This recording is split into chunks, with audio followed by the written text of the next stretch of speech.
The full story of Joan of Arc is actually one of the reasons I became an ex-Mormon. This is my blog post, and I did a lot of collecting of artwork about Joan.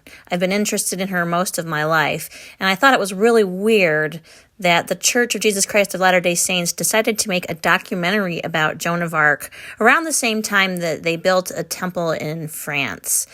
Now, they don't make movies about people who aren't Mormon, so that really piqued my interest. What was the big deal about Joan of Arc? And I started to immediately see that there were parallels they were trying to draw between young 14-year-old Joseph and his visions and Joan of Arc. Well, let me tell you that they are riding the coattails of a person who was much different in character than Joan of Arc. In fact, Mark Twain, a cynic, a skeptic, was absolutely fascinated with Joan and believed her to be bona fide. Now, if you go to read my blog post, please forgive me. I was still looking at things from a born in the covenant Mormon viewpoint. But you can see why and how church leaders deliberately use such ideas to keep people in the Church of Jesus Christ of Latter-day Saints. I think somebody once told me, I think it was my grandpa, that the best lie is one that contains part truths. Now, we're getting into her history here where Joan of Arc has to stand trial before the Catholic Church.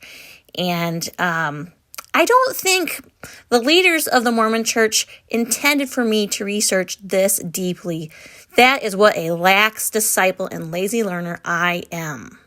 Illiterate Joan was such a threat to the learned clergy of the Catholic Church that she was asked four different times during her trial with whom her ultimate loyalty lay. And they didn't like that her ultimate loyalty was to God first. And I am convinced that this is why Joan was put to death. Not for the war, not for putting the King of France back on the throne, but because of her spiritual independence. How dare she have a personal relationship with deity without them being the middlemen?